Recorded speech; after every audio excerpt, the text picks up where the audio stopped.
Dear students, welcome to the world Chemistan. I hope आप solution chapter के सारे video lecture को attend कर रहे होंगे। ये हमारा सॉल्यूशन चैप्टर का 4th वीडियो लेक्चर है। प्रीवियस वीडियो लेक्चर्स में हमने Henry's law and routes law के बारे में डिस्कस किया था एंड लास्ट लेक्चर जो हमने डिस्कस किया था, राउट्स लॉ डिस्कस किया था for a solution containing 2 volatile liquids. हमने ऐसा सॉल्यूशन लिया था जिसमें दो के दोनों जो कंपोनेंट थे वो कैसे थे, वो वोलेटाइल नेचर के थे। वोलेटाइल नेचर मैंने समझाया कि जिनका वेपर फॉर्मेशन क्या होता है, पॉसिबल होता है। तो हमने लास्ट लेक्चर में जो राउट्स लॉ देखा था उसमें एक बाइनरी सॉल्यूशन लिया हुआ था और उसमें जो दोनों कंपोनेंट प्रेजेंट थे, component A and component B, उन दोनों का वेपर फॉर्मेशन पॉसिबल था। तो हमने उसके लिए फिर राउट्स लॉ को अप्लाई करके एक फाइनल अपने ने फॉर्मूला बनाया था, P is equal to P A naught x A plus P B naught x B. ठीक है, जहां पे पी ए नॉट और पी बी नॉट क्या थे, इंडिविजुअल वेपर प्रेशर्स थे ए और बी के। तो अब देखिए, आज हमें एक और जगह पे राउट्स लॉ को अप्लाई करना है। हमारे पास देखिए एक ऐसा सॉल्यूशन है जिसमें कि एक नॉन वोलेटाइल सॉल्यूट पड़ा हुआ है। ठीक है, हमें ऐसी जगह पे वेपर प्रेशर को डिटरमाइन करना है, ऐसे सॉल्यूशन के vapour pressure of a solution containing non volatile liquid. ठीक है, या नॉन वोलेटाइल सॉल्यूट। नॉर्मली क्या होता है कि जो सॉल्यूट होता है, सॉलिड पार्टिकल होता है, वो नॉन वोलेटाइल होता है। ठीक है, जैसे NaCl हो गया, ठीक है, सुक्रोज हो गया, यूरिया हो गया, ग्लूकोज हो गया, तो ये सब नॉन वोलेटाइल सॉल्यूट है। ठीक है, तो हमें यहाँ पे देखिए वेपर प्रेशर ऐसे सॉल्यूशन का डिटरमाइन करना है जहां पे सॉल्वेंट के साथ साथ क्या प्रेजेंट है, एक नॉन वोलेटाइल सॉल्यूट प्रेजेंट है। तो यहाँ पे भी देखिए राउट्स लॉ को अप्लाई करेंगे और यहाँ पे एक बहुत ही अच्छा सा कॉन्सेप्ट आएगा, relative lowering in vapour pressure का। तो चलिए समझते हैं फटाफट क्या है ये कॉन्सेप्ट। ठीक है, सपोज करिए, देखिए मैंने एक कंटेनर लिया, इस कंटेनर में एक प्योर सॉल्वेंट प्रेजेंट है। अभी मैंने उसके अंदर कुछ नहीं डाला हुआ है। ठीक है, एक प्योर सॉल्वेंट ए प्रेजेंट है। ठीक है, ए के मॉलिक्यूल्स है ये, क्लियर। मैंने अभी इसके अंदर कुछ भी, कोई भी दूसरा कंपोनेंट ऐड नहीं किया है। तो जो ये सॉल्यूशन है, ठीक है, या बोलो तो सॉल्यूशन नहीं है, अभी ये क्या है, प्योर सॉल्वेंट है। ओके, ये एक प्योर सॉल्वेंट है, इसके अंदर अभी मैंने कुछ भी ऐड अप नहीं किया हुआ है। तो इस प्योर सॉल्वेंट का वेपर प्रेशर हम क्या बोलते थे, PA नॉट, अगर आपको याद हो। ठीक है, लास्ट लेक्चर में हमने क्या बोला था, यहाँ पे इसका जो वेपर प्रेशर होगा उसको PA नॉट से डिनोट किया था। PA नॉट को हम बोलते थे individual vapour pressure of A, या vapour pressure of pure component A. Okay, individual vapour pressure of A और vapour pressure of pure component A. Okay, तो चलिए अब देखते हैं, इसमें हमने ऐड किया एक नॉन वोलेटाइल सॉल्यूट। इस सॉल्यूशन के अंदर, इस सॉल्वेंट के अंदर मैंने एक नॉन वोलेटाइल सॉल्यूट ऐड किया, एक नॉन वोलेटाइल सॉल्यूट को ऐड किया। अब वो नॉन वोलेटाइल सॉल्यूट देखिए कुछ भी हो सकता है। नॉन वोलेटाइल सॉल्यूट के नेचर से हमको मतलब नहीं है, बस उसके अमाउंट से एक्चुअली में हमें मतलब होता है। लाइक नॉन वोलेटाइल सॉल्यूट में मैंने ऐड कर दिया इसके अंदर 1 मोल सुक्रोज, 1 मोल यूरिया, 1 मोल NaCl, 1 मोल ग्लूकोज। ठीक है, तो उसमें से कुछ भी हो सकता है, वो उसके अमाउंट पे यहाँ पे डिपेंडेंसी होती है, उसके नेचर पे डिपेंडेंसी नहीं होती है।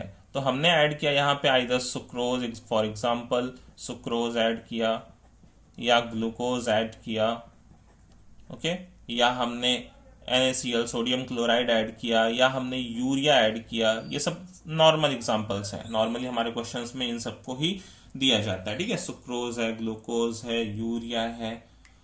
तो अब देखिए, मैंने जब इस प्योर सॉल्वेंट के अंदर एक नॉन वोलेटाइल सॉल्यूट ऐड किया, तो अब जो सरफेस का कुछ पार्ट था वो ये नॉन वोलेटाइल सॉल्यूट भी क्या करेगा, कवर करेगा। अच्छा, इस नॉन वोलेटाइल सॉल्यूट को हम क्या कंसीडर कर लेते हैं, बी कंसीडर कर लेते हैं। ठीक है, ये जो भी सुक्रोज, ग्लूकोज, यूरिया था उसको बी कंसीडर कर लेते हैं। इस ए के अंदर इस बी को ऐड किया तो अब क्या हो जाएगा, एक सॉल्यूशन देखिए प्रिपेयर हो जाएगा। अब यहाँ पे एक सॉल्यूशन जनरेट हो गया। उस सॉल्यूशन में क्या है, एक वोलेटाइल कंपोनेंट ए प्रेजेंट है और दूसरा देखिए अब नॉन वोलेटाइल कंपोनेंट बी भी प्रेजेंट है। अब ए के साथ साथ देखिए सरफेस पे कौन आ जाएगा, बी के भी पार्टिकल्स आ जाएंगे, ए भी प्रेजेंट होगा एंड साथ में अब बी भी प्रेजेंट होगा। अब A B A B A B इस तरह का ये एक सॉल्यूशन हो गया है ना। अब ये एक सॉल्यूशन बना दिया हमने। इस सॉल्यूशन में एक वोलेटाइल कंपोनेंट ए भी प्रेजेंट है और एक नॉन वोलेटाइल कंपोनेंट बी भी प्रेजेंट है। ए हमने सॉल्वेंट लिया था लिक्विड फेज का, बी हमने सॉल्यूट लिया था सॉलिड फेज का। ओके, तो अब देखिए यहां पे क्या होगा। अब जो वेपर फॉर्मेशन की टेंडेंसी, अब बी तो वोलेटाइल है नहीं, बी का वेपर बन नहीं सकता, तो अब बी केवल सरफेस को क्या करके रख रहा है, रोक के रख रहा है ना, उसको कैप्चर करके रखा हुआ है उसने सरफेस को। बस केवल अब जो वोलेटिलिटी है वो तो ए की थी, तो जो वेपर फॉर्मेशन होगा अब ए का होगा। तो सोचिए अब जो नीचे ए के पार्टिकल्स हैं, ए के मॉलिक्यूल्स हैं, अब उनकी जो ऊपर जाने की टेंडेंसी हो जाएगी वो क्या हो जाएगी, कम हो जाएगी पहले से। क्यों कम हो जाएगी, क्योंकि पहले तो सरफेस पे केवल ए के मॉलिक्यूल्स थे, तो वेपर फॉर्मेशन की जो है ना टेंडेंसी थी वो क्या थी, ज्यादा थी। ओके, तो यहां पे देखिए अब क्या हो गया, सरफेस पे अब केवल ए के मॉलिक्यूल्स तो है नहीं, अब बी के भी मॉलिक्यूल्स प्रेजेंट हैं। तो ऊपर जो टेंडेंसी होगी वेपर फॉर्मेशन की, अब नीचे वाले ए मॉलिक्यूल्स को क्या है, ये जो सरफेस पे प्रेजेंट बी के पार्टिकल्स हैं वो अब जाने नहीं देंगे। ठीक है, अब नीचे भी तो ए और बी प्रेजेंट हैं बहुत सारे, बट अब नीचे क्या है, जो ए के पार्टिकल्स हैं अब उनको ये सरफेस वाले बी के पार्टिकल्स ऊपर नहीं जाने देंगे। केवल जो वेपर फॉर्मेशन है इस पार्ट से पॉसिबल है। तो यहाँ पे देखिए जो वेपर्स जनरेट होते हैं अब वो पहले से कम जनरेट हो पाते हैं, और अब जो वेपर प्रेशर हो जाता है उसमें थोड़ा सा डिक्रीमेंट हो जाता है या लोअर हो जाता है। बात समझ रहे हैं। यहाँ पे अब देखिए एक नया वेपर प्रेशर मैं लिखूंगा सॉल्यूशन का, वो क्या हो जाएगा, पीए होगा। अब उस पीए की वैल्यू क्या होगी, लोअर देन पीए नॉट होगी। क्यों, क्योंकि अब वेपर फॉर्मेशन की जो टेंडेंसी थी वो कम हो गई, अब कम वेपर फॉर्म होगा, क्योंकि सरफेस पे अब दोनों पार्टिकल्स प्रेजेंट है, वोलेटाइल भी प्रेजेंट है एंड नॉन वोलेटाइल भी प्रेजेंट है। ठीक है, अब इसको सॉल्यूशन बोल रहे हैं क्योंकि सॉल्वेंट के अंदर एक हमने सॉल्यूट ऐड कर दिया है। तो अब ध्यान दीजिए, अब यहां पे जो वेपर बना उसमें तो केवल ए के मॉलिक्यूल्स प्रेजेंट होंगे, क्योंकि जो वेपर फॉर्मेशन है वो किसकी वजह से पॉसिबल है, ए की वजह से पॉसिबल है। लास्ट लेक्चर में जब हमने देखा था यहाँ पे ए और बी दोनों वोलेटाइल थे, तो वहां पे हमने दोनों के वेपर फॉर्म किए थे और टोटल प्रेशर दोनों के पार्शियल प्रेशर के सम के इक्वल था। बट यहाँ पे जो टोटल प्रेशर आएगा वो किसकी वजह से, ओनली ए की वजह से आएगा, है ना, जो कि क्या है, हमारा वोलेटाइल कंपोनेंट है। तो यहीं पे देखिए जो लॉ है राउल्ट्स लॉ, ठीक है, वो आता है। तो इसके लिए तो हम लिखते हैं, देखिए राउल्ट्स लॉ को यहां पे किस तरीके से कि फॉर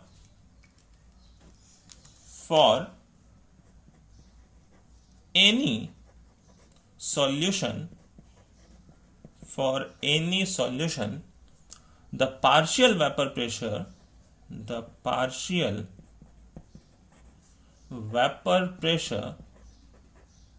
vapor pressure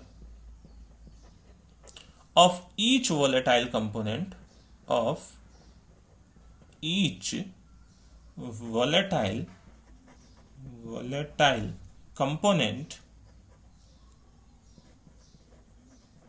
जो volatile component होगा in the solution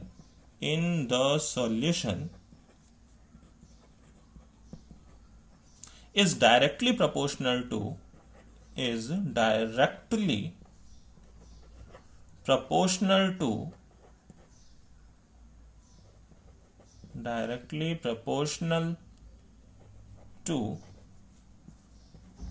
its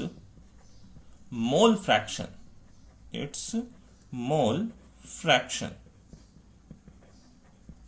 okay.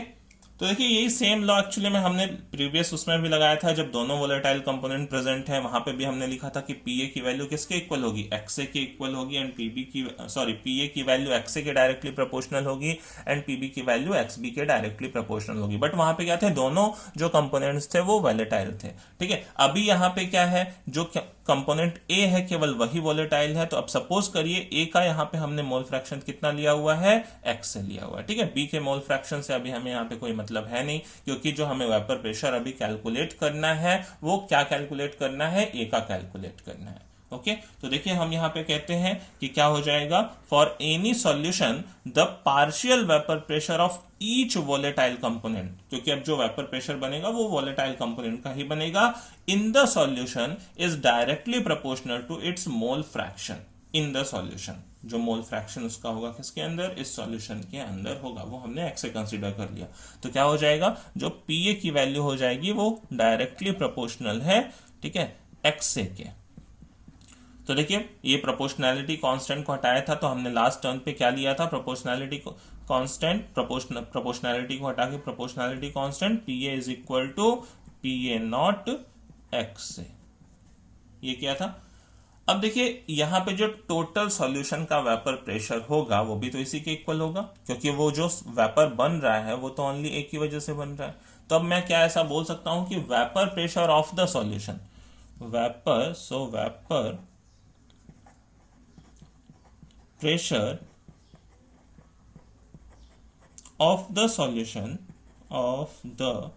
Solution, जिसको मैं पीएस से डिनोट कर सकता हूं, पीएस इज इक्वल टू पीए, क्योंकि बी का तो कोई कंट्रीब्यूशन है नहीं, अब जो भी कंट्रीब्यूशन है वो किसका है, ए का कंट्रीब्यूशन है, और वो किसके इक्वल है, पीए नॉट एक्स ए के, पीए नॉट एक्स ए के। क्लियर, जो पीएस की वैल्यू होगी वो पीए के इक्वल होगी, और वो किसके इक्वल है, पीए नॉट एक्स ए के इक्वल है। ओके अब ध्यान दीजिए, अब वेपर फॉर्मेशन हमने कहा था कम हुआ था, तो जो वेपर प्रेशर था वो पहले से कम हो गया था, पीए नॉट से क्या होगा, जो पीए की वैल्यू होगी वो कम होगी। तो यहां पे देखिए मैं आपको साइड में लिख देता हूं कि जो पीए की वैल्यू होगी that will be less than PA naught. Okay, vapour pressure means vapour pressure will get lowered, vapour pressure will get lowered, vapour pressure कम हो जाएगा, vapour pressure will get lowered. ये देखिए बहुत यहाँ पे मोस्ट इंपॉर्टेंट पॉइंट है कि कोई नॉन वोलेटाइल सॉल्यूट मैंने डाला एक प्योर सॉल्वेंट के अंदर, तो जो उसका वेपर प्रेशर है वो क्या हो जाता है, डिक्रीज हो जाता है, कम हो जाता है। पीए की वैल्यू पीए नॉट से कम है, अब कितनी कम हुई, ठीक है, वही हमें यहाँ पे कैलकुलेट करना है कि कितने की लोवरिंग आई, लोवरिंग इन वेपर प्रेशर कितना हुआ। तो चलिए हम कैलकुलेट करते हैं कि इस सॉल्वेंट के वेपर प्रेशर में कितने की लोवरिंग हमें देखने को मिली, और एक और टर्म निकालेंगे वहां से, रिलेटिव लोवरिंग। ठीक है, दो टर्म्स होंगे, लोवरिंग एंड रिलेटिव लोवरिंग। तो देखिए मैं यहां पे देखिए एक्स की जगह पे क्या लिख सकता हूं, 1 माइनस एक्स बी लिख सकता हूं। हमें पता है x A plus x B की वैल्यू क्या होती है, x A plus x B की वैल्यू क्या होती है, 1 के इक्वल होती है। तो देखिए एक्स ए की जगह मैं क्या लिख सकता हूं, 1 माइनस एक्स बी लिख सकता हूं। तो देखिए यहां पे मैंने लिख लिया कि जो पीए की वैल्यू थी वो इक्वल है पीए नॉट एक्स ए, और एक्स ए की जगह पे लिख दिया मैंने 1 माइनस एक्स बी, दोनों के मोल फ्रैक्शन का सम क्या होगा, 1 के इक्वल होगा, तो एक्स ए की जगह 1 माइनस एक्स बी लिख सकते हैं। अब देखिए मैंने इसको एक्सपेंड कर दिया थोड़ा सा, पीए इज इक्वल टू क्या हो गया, पीए नॉट और माइनस ये इसमें मल्टीप्लाई हो जाएगा, पीए नॉट एक्स बी। बात समझ रहे हैं, यहां से देखिए मैं इसको इधर कर लूं, पीए नॉट एक्स बी को, और पीए को उस साइड कर लूं, तो ये देखिए हो जाएगा यहां पे क्या, PA naught x B is equal to PA naught, और ये उस साइड गया माइनस पीए। अब ध्यान दीजिए, पीए नॉट इनिशियल था, पीए फाइनल था, तो इनिशियल माइनस फाइनल, यही तो क्या आ गई, लोअरिंग आ गई।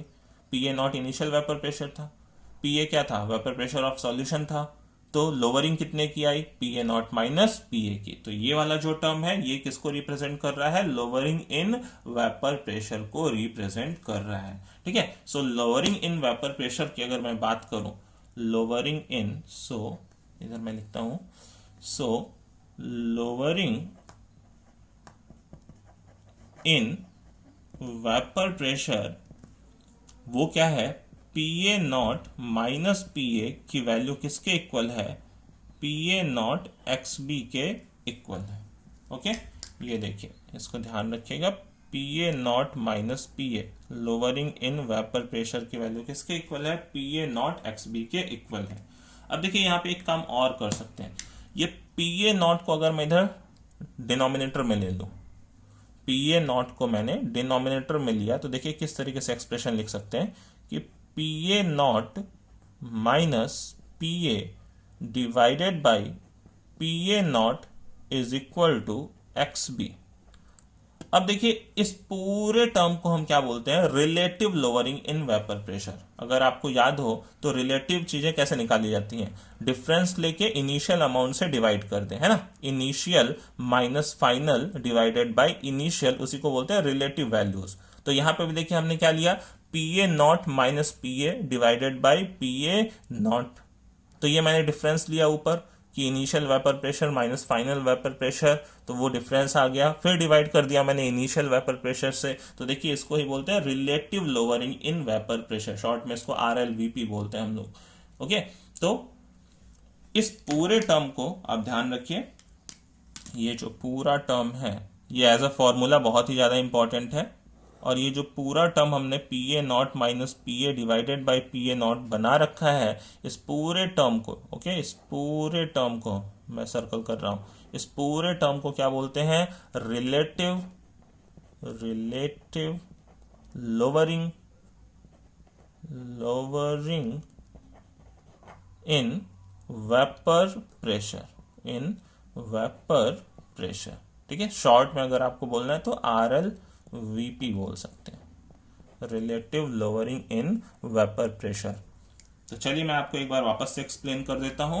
यहां पे देखिए मैंने क्या किया, ये ऊपर से मैंने लिया कि पी ए की वैल्यू किसके इक्वल थी, पी ए नॉट एक्स ए के इक्वल थी, एक्स ए की जगह मैंने 1 माइनस एक्स बी कर लिया, इसको ओपन करके एक्सपैंड करके मैंने P A naught x B को एक साइड कर लिया, पी ए को उधर भेज दिया। अब ये वाला टर्म ही किसको रिप्रेजेंट कर रहा है, ये वाला टर्म ही लोअरिंग को, इनिशियल माइनस फाइनल, यही वैल्यूज थी, तो लोअरिंग इन वेपर प्रेशर हमें मिल गया। तो अगर ध्यान दीजिए न्यूमेरिकल में अच्छे से पढ़िए कि लोअरिंग इन वेपर प्रेशर पूछा हुआ है या relative lowering in vapour pressure पूछा हुआ है। कभी कभी हमें लोअरिंग पूछा होता है, हम सीधा वहां लिख के चले आते हैं रिलेटिव लोअरिंग की वैल्यूज, और ऑप्शन में या है ना इस तरह के क्वेश्चंस में अगर सब्जेक्टिव क्वेश्चंस है तो फिर वो रॉन्ग हो जाएगा। तो ध्यान दीजिएगा, अगर रिलेटिव लोअरिंग पूछा हुआ है तो ये पी ए नॉट भी इधर आएगा, तो फॉर्मूला हम ये वाला लगाएंगे, ठीक है, P A naught minus P A divided by P A not, तो ये पूरे रिलेटिव लोअरिंग है, वो किसके इक्वल है, एक्स बी के इक्वल है, क्लियर।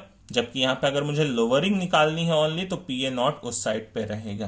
तो इस चीज को मैं वापस से बोल रहा हूं कि अच्छे से ध्यान दीजिए कि न्यूमेरिकल में क्या लिखा हुआ है, लोअरिंग पूछ रहा है या लोअरिंग दिया है, रिलेटिव लोअरिंग पूछ रहा है या रिलेटिव लोअरिंग दिया हुआ है, तो उस तरीके से आप एडजस्ट करेंगे, क्लियर।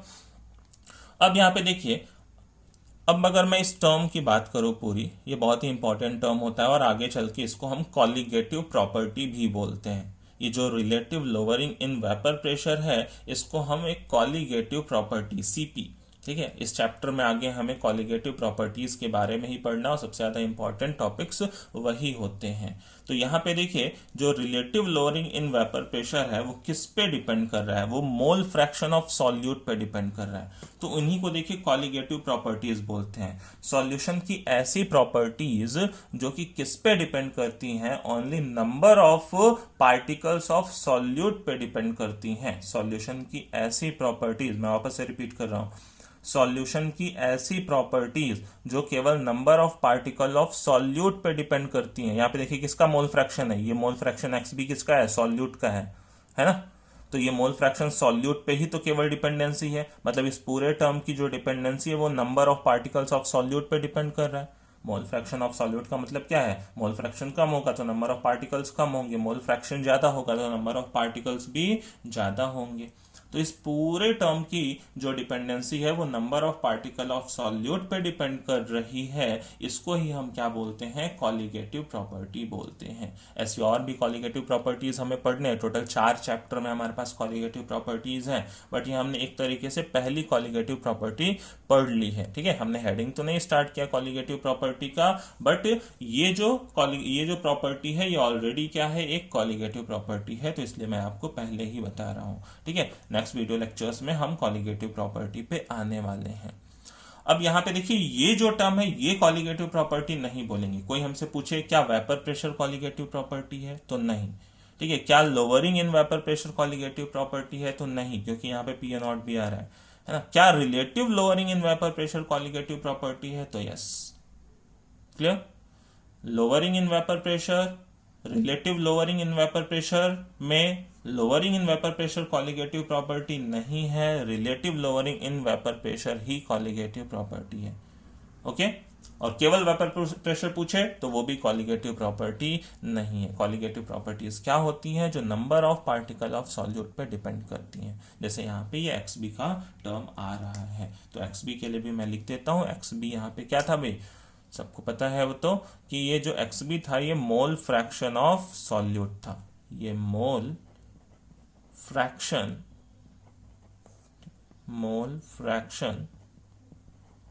ऑफ सॉल्यूट का मोल फ्रैक्शन था। क्लियर। तो देखिए अब यहाँ से न्यूमेरिकल्स आते हैं बहुत सारे हमारे पास। ठीक है, न्यूमेरिकल्स में क्या करना होता है, कभी कभी तो भैया हमें PA की वैल्यू निकालनी पड़ सकती है, PA नॉट की वैल्यू निकालनी पड़ सकती है, या इस XB वाले टर्म से कोई भी कैलकुलेशन करने को बोल सकता है। क्योंकि मोल फ्रैक्शन है तो अब मोल फ्रैक्शन के हेल्प से हम सॉल्यूट का मोलर मास भी निकाल सकते हैं, सॉल्यूट का मास भी निकाल सकते हैं, या सॉल्वेंट से रिलेटेड कोई भी न्यूमेरिकल हमें दे सकता है। तो चलिए हम कुछ पहले मैं आपको न्यूमेरिकल करके दिखाता हूँ। ठीक है, उन न्यूमेरिकल से आपको ये कॉन्सेप्ट ज़्यादा क्लियर होगा। तो मैं आपके लिए 2-3 न्यूमेरिकल्स लेता हूं, और आप भी जो भी टॉपिक पढ़ लीजिए उनके न्यूमेरिकल्स आप करिए, उनकी प्रैक्टिस करिए खूब। ठीक है, अगर आपके पास कोई बुक नहीं है फिलहाल इस लॉकडाउन में, तो आप NCERT की बुक डाउनलोड कर सकते हैं, उसके सारे क्वेश्चंस को आप सॉल्व कर सकते हैं। ओके, तो चलिए मैं आपके लिए लेता हूं फर्स्ट न्यूमेरिकल। देखिए फर्स्ट एग्जाम्पल,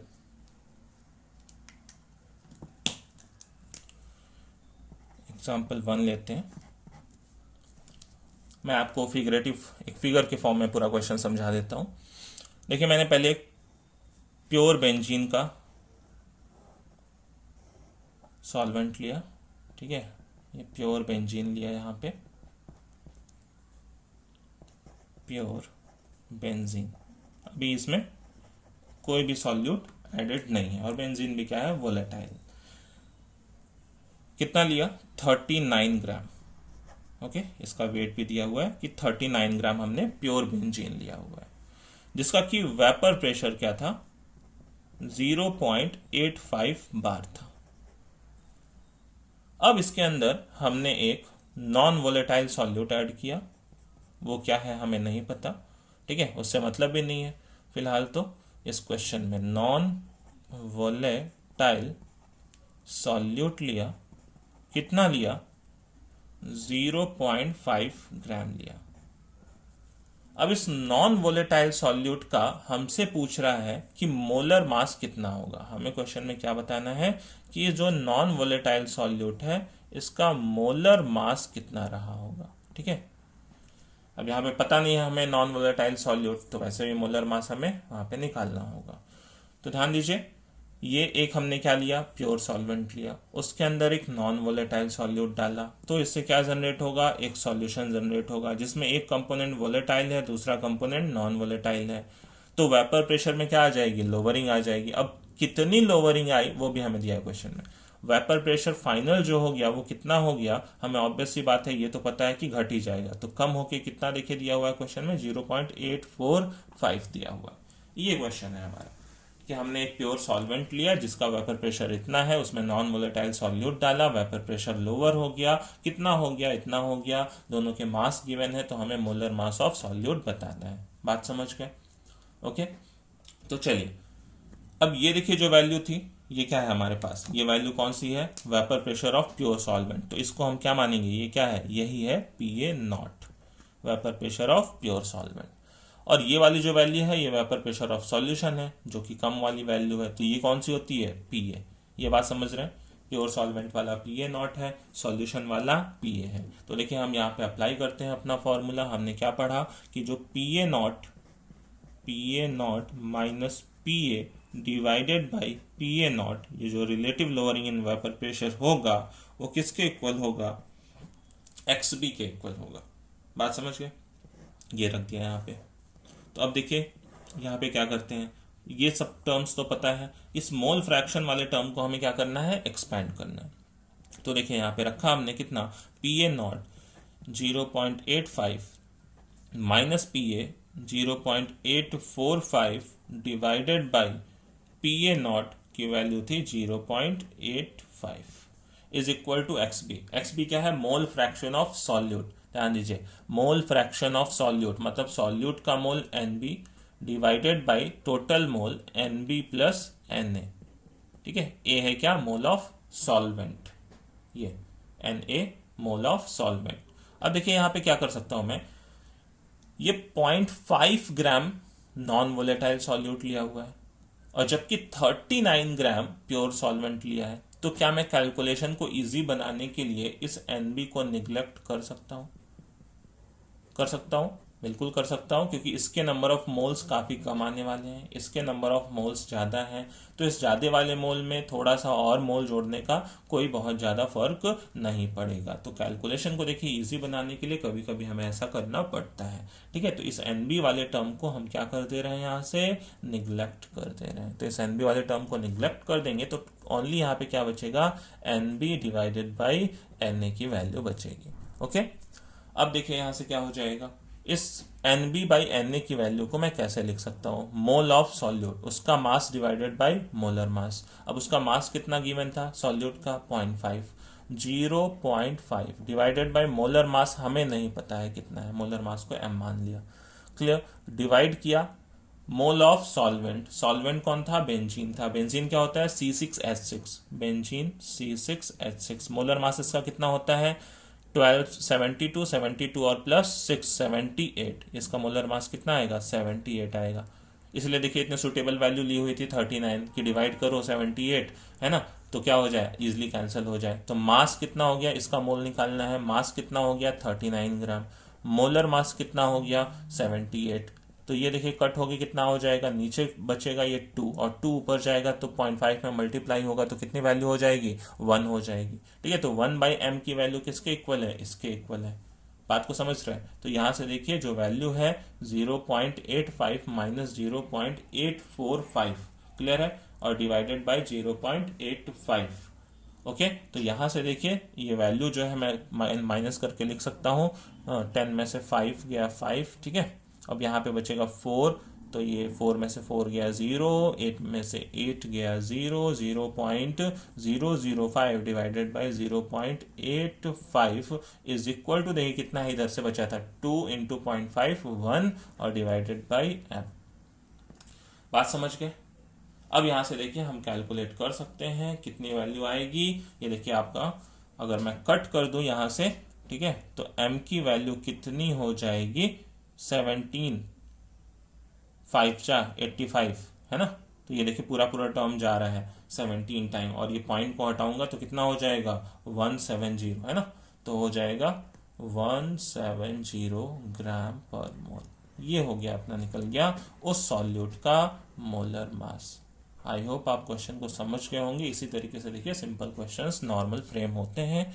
ठीक है, हमें एक प्योर सॉल्वेंट दिया होगा, उसके अंदर नॉन वोलेटाइल सॉल्यूट ऐड किया होगा, तो जो सॉल्यूशन बनेगा उसका भी वेपर प्रेशर हमें यहाँ पे दिया हुआ है, या वेपर प्रेशर पूछ भी सकता था उस टाइम पे। फिर हमें क्या पता होना चाहिए, ये नॉन वोलेटाइल सॉल्यूट पता होना चाहिए, तो फिर हम उसका मोलर मास यहाँ पे रख देते हैं और फिर हमें क्या निकल जाता, अगर ये पी ए अननोन होता तो पी ए निकल जाता। तो कभी ये गिवन होगा वो अननोन होगा, कभी उधर अननोन होगा ये गिवन होगा, ऐसे चलता रहेगा। ठीक है, चलिए मैं एक और न्यूमेरिकल कर देता हूँ आपके लिए। फिर नेक्स्ट देखिए जो न्यूमेरिकल है उसको भी मैं आपको फिगर के फॉर्म में ही समझा देता हूँ। ओके, वो लैंग्वेज के फॉर्म में लिखा हुआ आएगा, आप समझ लेंगे। मैं आपको फिगर के फॉर्म में टाइम सेव करने के लिए बताता हूँ। एग्जाम्पल 2 में देखिए अगेन क्या लिया हुआ है, एक प्योर सॉल्वेंट लिया हुआ है। अभी देखिए क्वेश्चन को दूसरी तरीके से दिया गया है घुमा के। ये प्योर सॉल्वेंट लिया हुआ है, कितना है 114 gram of octane, 114 gram octane लिया हुआ है। ऑक्टेन क्या, C8H16 और प्लस 2 18 हो जाएगा। अब इसमें देखिए क्या बोल रहा है कि इसमें कितने ग्राम नॉन वोलेटाइल सॉल्यूट ऐड करूं। अब यहां पे देखिए मास पूछ रहा है कि कितना ऐड करूं, कितने ग्राम नॉन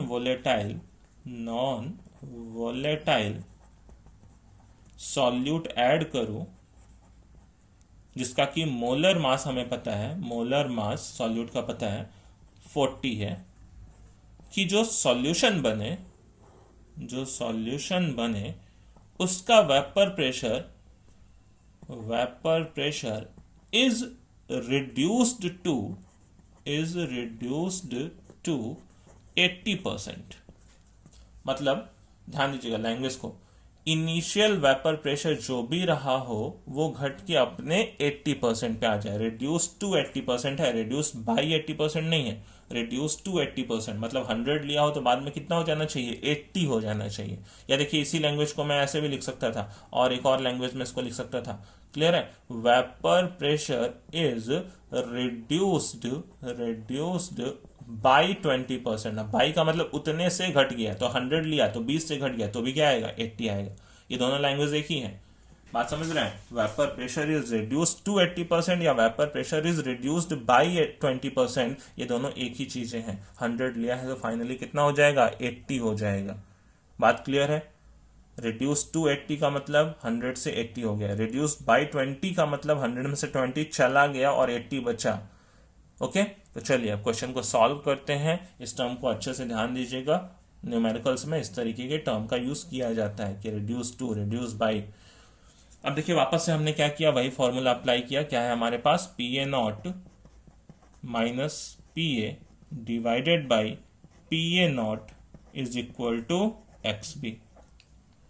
ठीक है, तो चलिए मैंने सपोज कर लिया कि पी ए नॉट की वैल्यू कितनी थी, 100 थी। अब भाई परसेंटेज के टर्म में तो 100 मान लेना सुटेबल होगा, 1 मान के चल 1 भी मान सकते हैं, तो फिर 0.8 रखते हैं यहाँ पे। मैं 100 मान लेता हूँ कि इनिशियल वेपर प्रेशर 100 था, final vapour pressure reduce to 80%, तो 80 हो गया, divided by initial 100 is equal, देखिए मोल फ्रैक्शन ऑफ सॉल्यूट, फिर से वही करूंगा। अब देखिए यहाँ पे एक चीज मैं आपको बताता हूं कि हर जगह पे निग्लेक्ट नहीं करते हैं, जो पीछे लाइक मैंने लास्ट न्यूमेरिकल में निग्लेक्ट किया, ठीक है, किसके मोल, वो सॉल्यूट के मोल, वो हर जगह पे निग्लेक्ट नहीं करते हैं। क्यों निग्लेक्ट नहीं करते हैं? यहाँ पे देखिए हमें मास नहीं पता है, लास्ट क्वेश्चन में हमें मास पता था, वो बहुत ही कम मास था इसके सॉल्वेंट के कंपैरिजन में, बट यहाँ पे तो मास ही नहीं पता है हमें। तो क्या पता ये मास ज्यादा हो तो इसका मोल भी ज्यादा आएगा, ये मोल ज्यादा आएगा तो फिर तो मैं निग्लेक्ट नहीं कर पाऊंगा। तो अभी देखिए मैं आपको कैलकुलेशन करके दिखाता हूँ, निग्लेक्ट करके, बिना निग्लेक्ट करके आंसर में थोड़ा फर्क आ जाएगा। तो आपको जहां पे ये अननोन है मास वगैरह, जहां पे आप हम ये अप्रोक्सीमेशन नहीं लगा सकते हैं क्या कि इसके मोल्स कम होंगे एज कंपेयर टू दिस, भाई इसके मोल बहुत कम होंगे एज कंपेयर टू दिस, तभी तो निग्लेक्ट कर सकते हैं, अदरवाइज नहीं कर सकते। तो अगर मास ही अननोन नहीं है तो हम मोल को बहुत कम नहीं मान सकते हैं, तो निग्लेक्ट नहीं करेंगे। तो मैं यहाँ पे देखिए लिखता हूँ एक्स बी की value N B divided by N B plus N ए।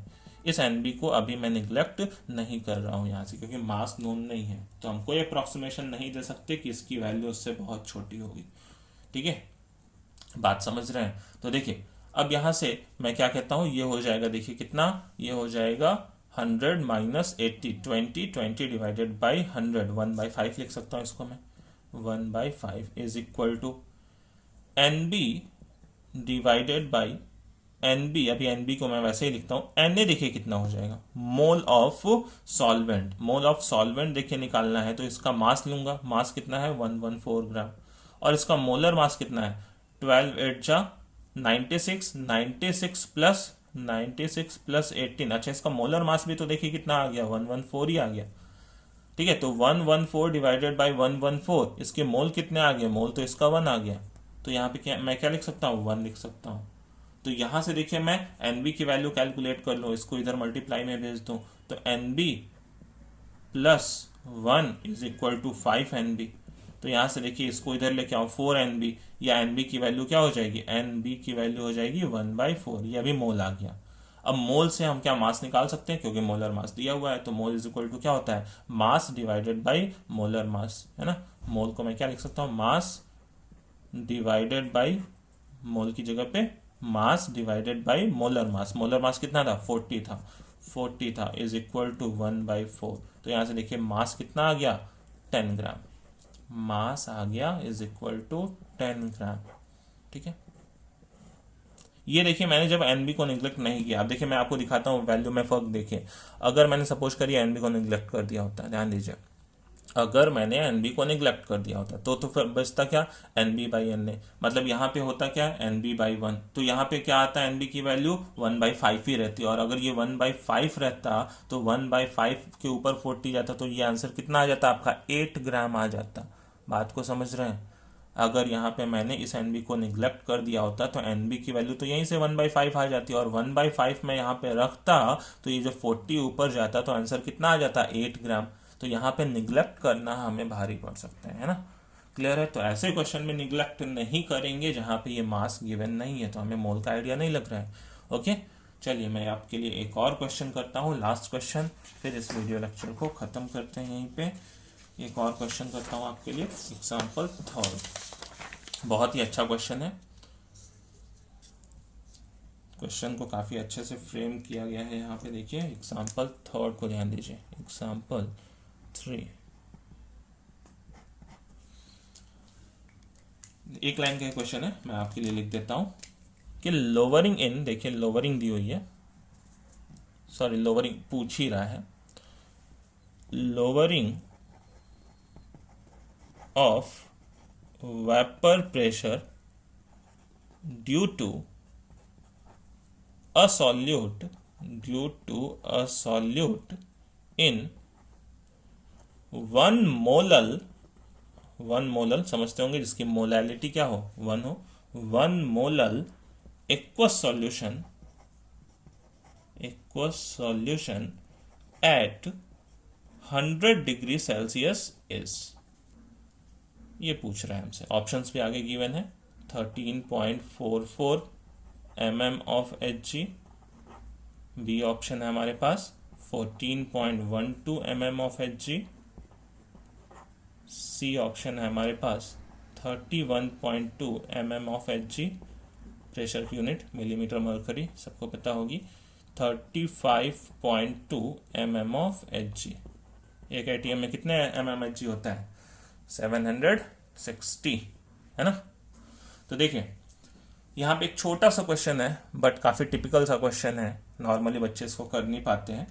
तो समझिए क्या है क्वेश्चन को, कि लोअरिंग ऑफ वेपर प्रेशर बतानी है कि कितने की लोअरिंग आई, लोअरिंग बतानी, ध्यान दीजिए एक तो बात, लोअरिंग जो मैंने आपको समझाया, P A naught minus P ए निकालना है, रिलेटिव लोअरिंग नहीं निकालनी है, लोअरिंग निकालनी है, पहले तो ये समझ लीजिएगा। दूसरा, due to a solute in 1 molal aqueous solution, ठीक है, सॉल्यूट कैसा है, जब उसको हमने सॉल्यूशन में डाला तो उसकी मोलैलिटी कितनी थी, 1 थी, मोलैलिटी हमें पता है, ठीक है। तो अब देखिए मोलैलिटी का पहले आप मतलब समझिए, मोलैलिटी का मतलब क्या होता है, मोल पर केजी, कि 1 मोल सॉल्यूट, 1 मोलैलिटी का मतलब क्या है, 1 मोलल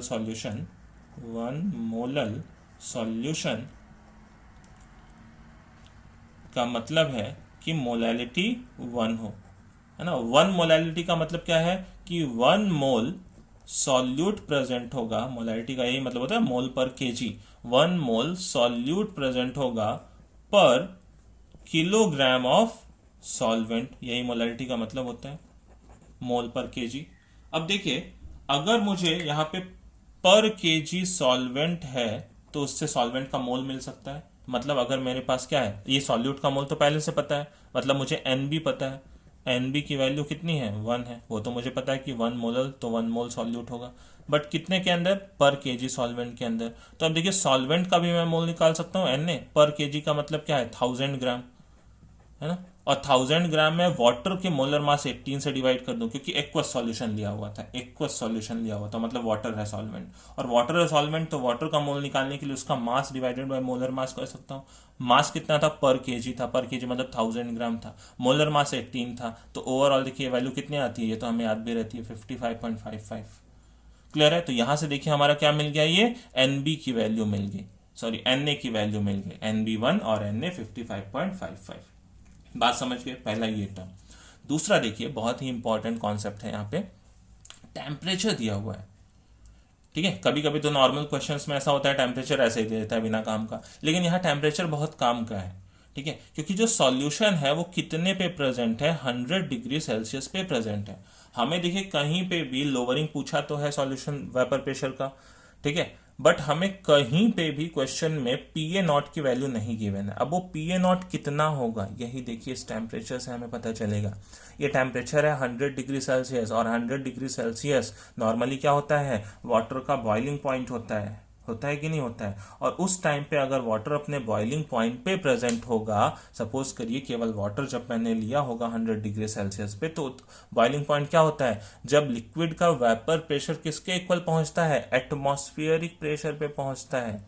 बात समझ रहे हैं, ठीक है। बॉइलिंग पॉइंट क्या होता है, बीपी की वैल्यू कब आती है, वो टेम्परेचर जब क्या होता है, जो हमारा लिक्विड है उसका जो वेपर प्रेशर होता है, वो किसके इक्वल होता है, एटमॉस्फेरिक प्रेशर के इक्वल पहुंचता है, तभी तो किसी भी लिक्विड का क्या आता है, बॉइलिंग पॉइंट आता है। यही डेफिनेशन होती है बॉइलिंग पॉइंट की। तो देखिए अगर मुझे वेपर प्रेशर यहाँ नहीं पता है तो लेकिन लिक्विड का बॉइलिंग पॉइंट तो यहाँ दिया हुआ है ना, जो वाटर है उसका बॉइलिंग पॉइंट ही देखिए 100 होता है। तो मतलब वाटर का जो पीए नॉट रहा होगा वो किसके इक्वल होगा, वो एटमॉस्फेरिक प्रेशर के इक्वल होगा, क्योंकि 100 डिग्री सेल्सियस पे उसका वेपर प्रेशर एटमॉस्फेरिक प्रेशर के ही इक्वल होता है। और एटमॉस्फेरिक प्रेशर कितना होता है, 1 atm, बट हमारे क्वेश्चन का आंसर mmHg में है। तो एटमॉस्फेरिक प्रेशर को अगर मैं कन्वर्ट करूं mmHg में, तो 1 atm में 760 mm ऑफ Hg होता है, मिलीमीटर मरकरी। ये बात समझ गए। ये देखिए यही क्या है हमारे पास, यही है हमारे पास पीए नॉट की वैल्यू। बात को समझ रहे हैं, पीए नॉट की वैल्यू ये 760 हमें रखनी है। एक बार मैं वापस समझाता हूँ कि 100 डिग्री सेल्सियस पे है सॉल्यूशन, तो मतलब जो सॉल्वेंट भी हम कंसीडर करेंगे वो पहले कितने पे, 100 डिग्री सेल्सियस पे। तो 100 डिग्री सेल्सियस पे पीए नॉट, तो 100 डिग्री सेल्सियस पे वेपर प्रेशर क्या रहा होगा, एटमॉस्फेरिक प्रेशर के बराबर, जो कि 1 atm होता है। 1 atm कितना होता है, 760 mm ऑफ Hg। बस अब सब कुछ चीजें हमें मिल गई, तो देखिए फटाफट कैलकुलेशन कर देते हैं कि PA naught minus PA divided by PA naught is equal to XB। अब देखिए हमें ये पूरा टर्म कैलकुलेट करना है ना, ये पूरा टर्म, पीए नहीं निकालना है हमें, पीए नॉट माइनस पीए, क्योंकि हमें लोअरिंग निकालनी है, लोअरिंग ऑफ वेपर प्रेशर निकालना है, वो ये टर्म है। तो ये केवल उधर ये भेजना है हमें। तो पीए नॉट माइनस पीए की वैल्यू कितनी हो जाएगी, पीए नॉट XB के इक्वल हो जाएगी। यही लोअरिंग का टर्म है, यही लोअरिंग है, ठीक है। तो क्या हो जाएगा, पीए नॉट की वैल्यू देखिए 760 थी, और XB की वैल्यू कितनी थी, XB निकालना है तो NB divided by NA plus NB। तो NB कितना है, 1 है, divided by NB plus NA 55.55 plus 1 कितना हो जाएगा, 56.55। ये देखिए आप डिवाइड कर देंगे तो ये वैल्यू अप्रोक्सीमेटली आ जाएगी 13.44, जो कि ये वाला ऑप्शन है, ए वाला, ठीक है। बात समझ गए। आई होप ये कॉन्सेप्ट आपको क्लियर हो गया होगा, ठीक है। Vapour pressure of solution containing non volatile solute. Next देखिए वीडियो लेक्चर जो आता है उसमें हम बहुत ही इंपॉर्टेंट कॉन्सेप्ट की बात करेंगे, ideal and non ideal solutions की बात करेंगे। ओके, तब तक के लिए पढ़ते रहिए, टेक केयर।